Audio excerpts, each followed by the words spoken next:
You're not going to believe this, given that we're living in an era of unprecedented times. We're living in an era of nothing ever happens. It turns out there actually are consequences to being the worst guys on earth who do nothing. Everything you do is bad. You fail at everything you do. It turns out there actually are some consequences.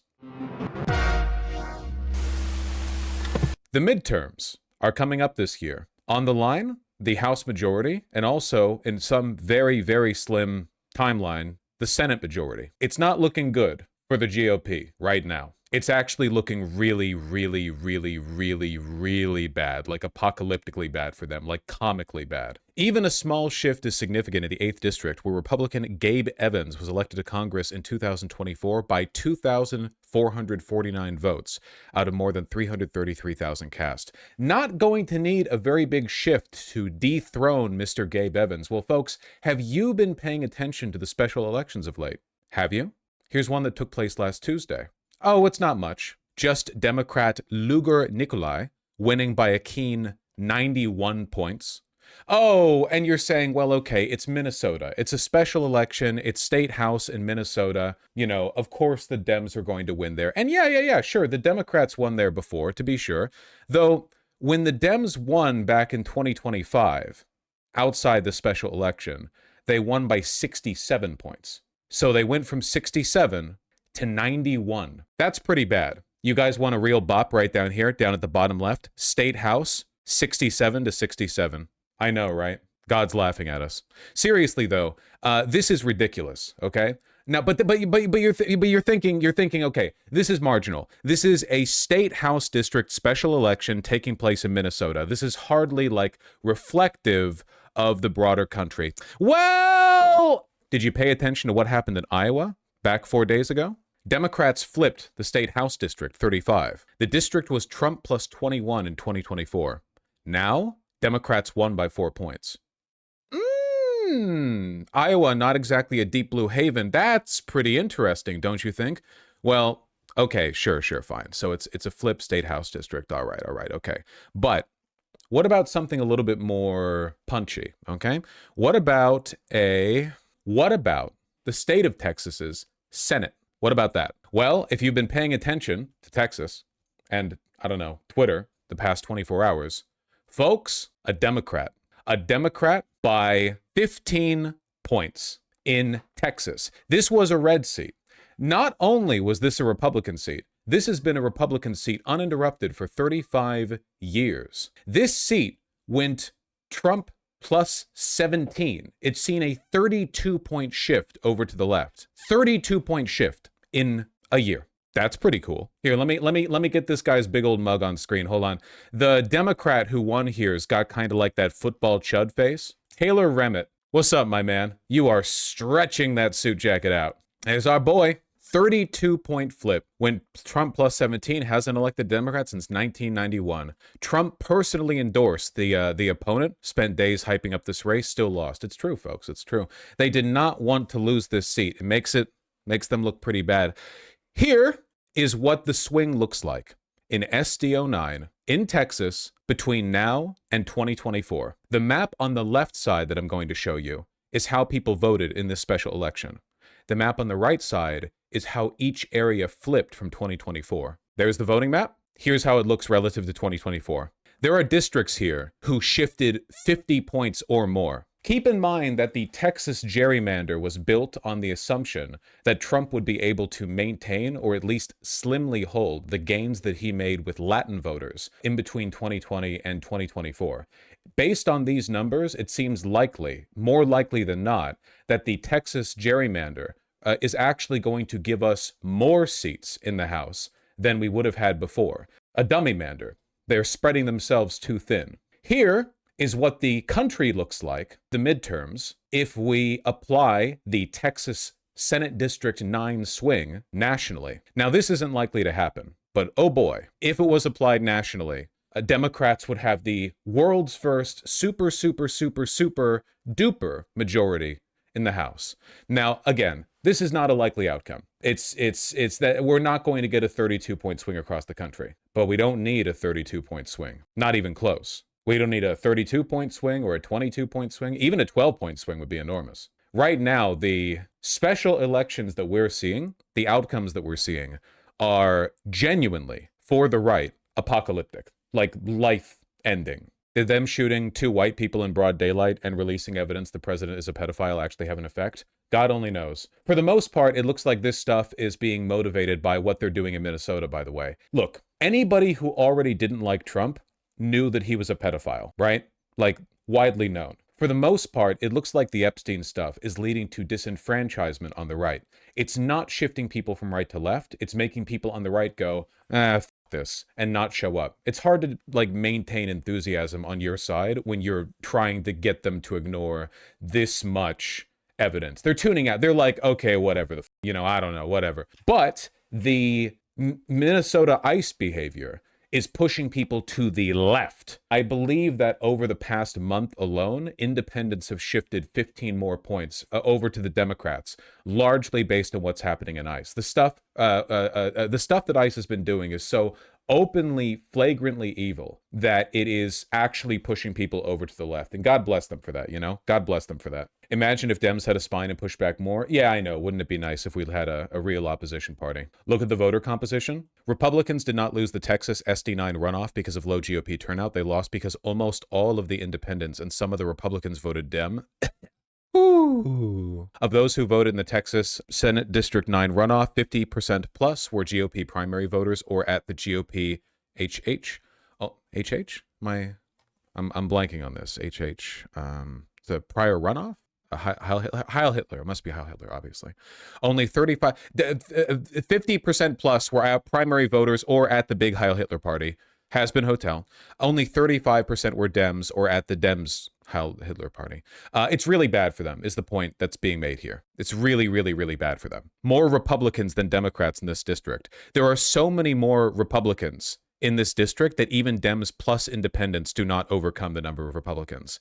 And yet, let's do a little victory lap. Good morning. It is Sunday, February 1st. Today, could it be a preview of the midterms? A major upset in Texas as a Democrat wins a special state Senate election by... Yes, the GOP did outspend the Democrat 10-1. Yeah. It was like they spent a ton of money to try to keep the Senate seat from flipping, and it did not matter. Double digits in a honest question, is this even good? Do we want to legitimize Democrats at this point? I mean, both parties are deep state pedophile apologist, at best apologist parties, but the Democrats are still better than Republicans. Also, I am particularly supportive of Democrat overperformance in the midterms because voters, for the most part, see this as a advocacy for a bunch of independent candidates rather than like the Democrats as a national entity. I know the Democrats are going to pitch forward like Pete Buttigieg or Josh Shapiro or Gavin Newsom or Kamala Harris in 2028, and I will hate them for it, and I will vote for J.D. Vance. However, in the meantime, this is representative of a broader ennui, right? Against Republicans, not for Democrats. District Trump won by a landslide.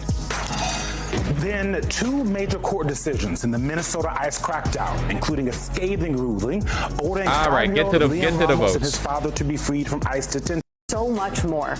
With Eugene Daniels and Jackie Alamany. We begin with a major Democratic upset in a Texas state Senate election runoff. Late last night, Democrat Taylor Remitt was declared the winner over Republican Lee. Man, they really do all look like that, huh? Jesus Christ. Wamsgans by double digits in the state's deep red 9th district that President Trump won by 17 points in 2024. Remitt is a 33-year-old local union leader and first-time candidate whose race caught outsized attention after he overperformed in November's election, triggering the runoff. Remitt has since received a surge of support from Democratic groups, including the DNC.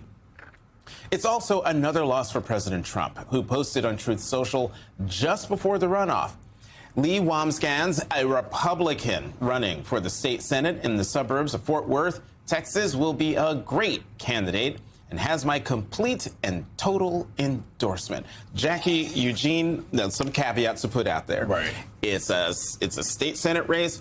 It's a runoff, so turnout is lower. Special election, Saturday, the whole thing. But the key thing is you can't go from a 17-point win by the president in 24 and then win by 14 points as the Democrat, even in a state Senate election, that's a 31-point swing. That has to... It seems to me it's urban and suburban areas shifting in huge numbers. Rural demons aren't shifting as much. They're cattle. I wouldn't expect much from them. They were born to be exploited by the ruling class. But yeah, no, people who can think and people who can feel, for the most part, are shifting away from the Trump administration. It's looking really, really bad for them. You would probably feel it a lot more if it wasn't for the fact that the Democrats are not a functional opposition party, you know? Like, if the Democrats were a functional opposition party, they would be dominating the national conversation. Every day you'd wake up, and it wouldn't be news about Epstein, it'd be news about Democrats slamming Trump for Epstein. But of course, we don't live in that world. And a huge signal, not only to the Democrats that maybe Texas is in play, but a huge signal to Republicans that Texas is not as safe as it seems. One, it's a reminder to Democrats to play everywhere, right? You don't have to spend all your money in one bucket, but you should play everywhere. That's something that we hear a lot from younger Democrats, especially, that they want to see that from the party. Two, it's a reminder, I think, that Trump's unconditional endorsement and support doesn't actually come with any resources. So all these people who are worried that Trump in the primaries is going to endorse their opponent, Donald Trump doesn't throw money behind it when he does that, right? That's not what happens. And so it also tells you where all the energy is, right? I think that's what you can extrapolate, is at the end of the day, people that are on the... Y'all, the RNC got $95 million in cash in hand. The DNC went from $16 million into debt just in time for the midterms. What the f*** are they doing over there? How the f***? Well, I guess it's difficult to compete with Republicans' cash flow when Trump is getting like $500 million bribes from every evil foreign government on earth. Like, they have access to like infinite money. They're tapped into capital harder than any party ever has been. But how are the Democrats in debt? What are you spending that on? God, it's all TV ads. They're just doing TV ads, man. What if this was all chorus payouts, you know? What if this was all like money to DPAC or that other guy? Dem voters are donating to candidates, not the DNC. Probably pretty difficult to get people to give money to the DNC when everyone knows that it's a worthless organization, yeah. Not to mention all the debt they were carrying from Kamala Harris's campaign somehow. The left, people that are upset about a lot of the things they're seeing from this administration, those are the people you're going to see in special elections. Those are the people you're going to see on Saturdays going to vote.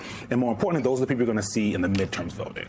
Yeah, I mean, I'm looking forward to digging into the crosstabs to see what the issues that voters were most galvanized on. But while Trump has still polled well on border security, we've obviously seen his numbers on interior immigration policy crater in the last few weeks.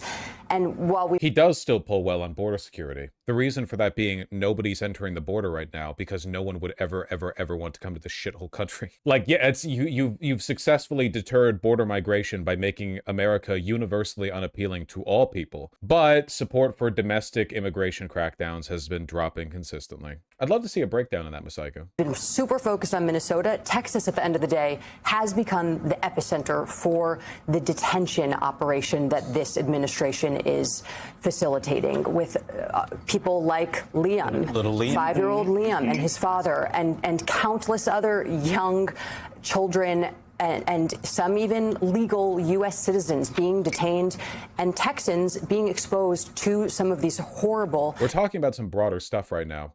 Hold on.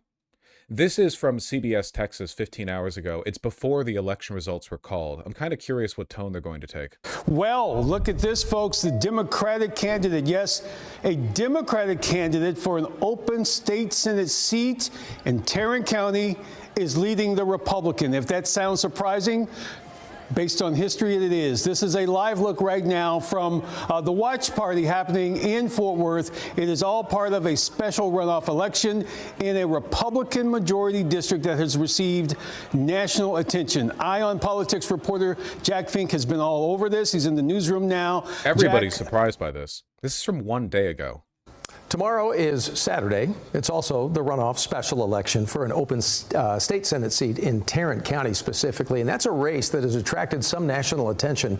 Eye on Politics reporter Jack Fink is here. And my question is going to be, obviously, why the national attention on this race? Well, Doug, this is a race between Republican Lee Wamsgans and Democrat Taylor Ramett. And the reason it's gotten some national attention is because Ramett nearly won this Republican majority district outright in November when there were 2 Republicans in the race. I would never misspeak. Now, this race has also gotten the attention of the Democratic National Committee, which is helping Remet, a local union president in Fort Worth. The DNC says it's helping him reach out to voters to get them to the polls.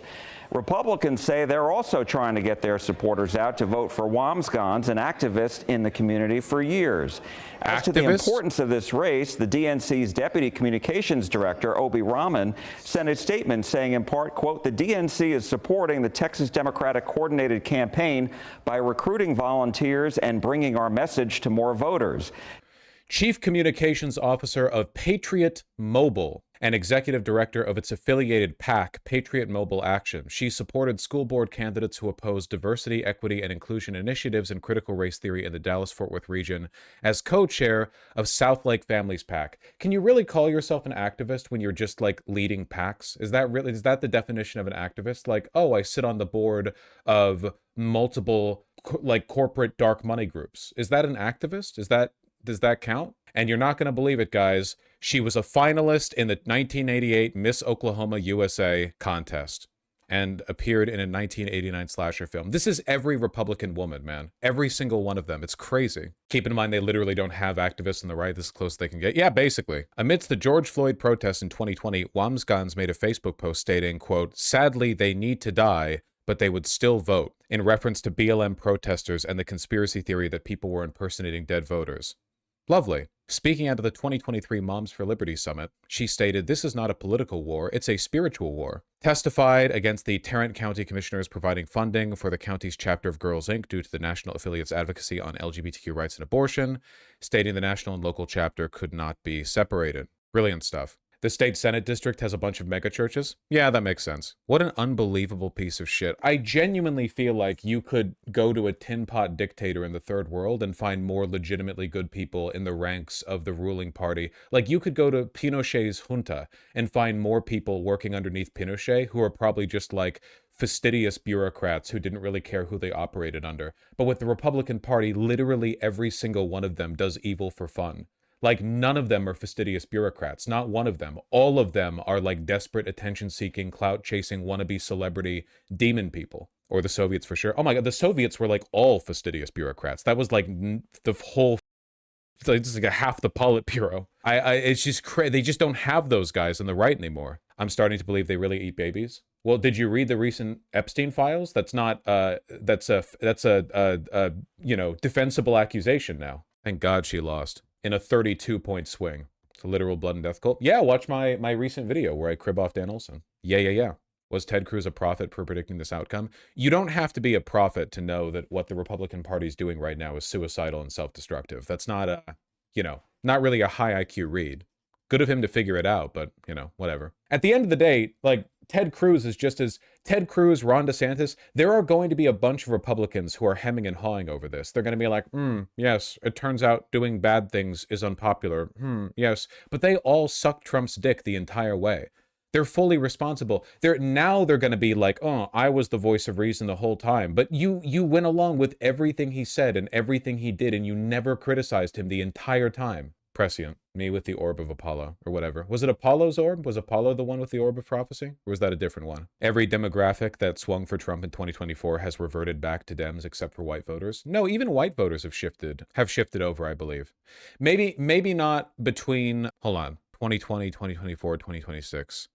I'm pretty sure that white voters have shifted over to an extent, but it is true that they are an innately demonic. No, I can't say. Will YouTube get mad at me like Twitch would? I'm white. It's a joke. Tiny little shift. I'm pretty sure these numbers are actually a lot more extreme than they look here. I'm sorry if this has already been covered, but are there seriously allegations of blood rituals and sword executions? With Epstein? Yeah, I think so. With like the George W. Bush stuff or H.W. Bush stuff? Why wouldn't they? Do you really think people would run an international child sex trafficking organization and not do blood sacrifices? What the f is the point? I feel like they're like, well, I can understand them being evil enough to do that, but why would they do the other stuff? Like they murdered people? Dog, murdering people is how you get away with the child sex trafficking operation. You think they're just going to leave thousands of women like around? Like, what do you, that's the whole point of the operation. Tragic that Dick Cheney isn't in the files. He was doing it for the love of the game. Dick Cheney's up there in super heaven. He's the one big GOP guy not implicated in the files. They invited him to the island and he was like, nah, and just went back to hunting or whatever. Is Kissinger in the files? I don't think so. Not yet. I think that might just be an age thing. I guarantee you that Kissinger was doing his generation's version of the Epstein thing, though. For sure. He was literally known for being a demonic socialite who made friends with everyone. Like, he was the Epstein of his time in a way, in the sense that he was this like kiss ass whose job it was to make friends with everyone in media, popular culture, and you know, the Hill. Is our generation's version of the Epstein thing 4chan lolicon? What the f are you talking about? Our generation's version of the Epstein thing is Jeffrey Epstein. All the people affiliated with him are alive and in power. What are you talking about? The point here is that this is insane, all right? The point here is that it's looking bad for them. Take that to heart. For whatever it means. What state is this? Texas. Pay attention.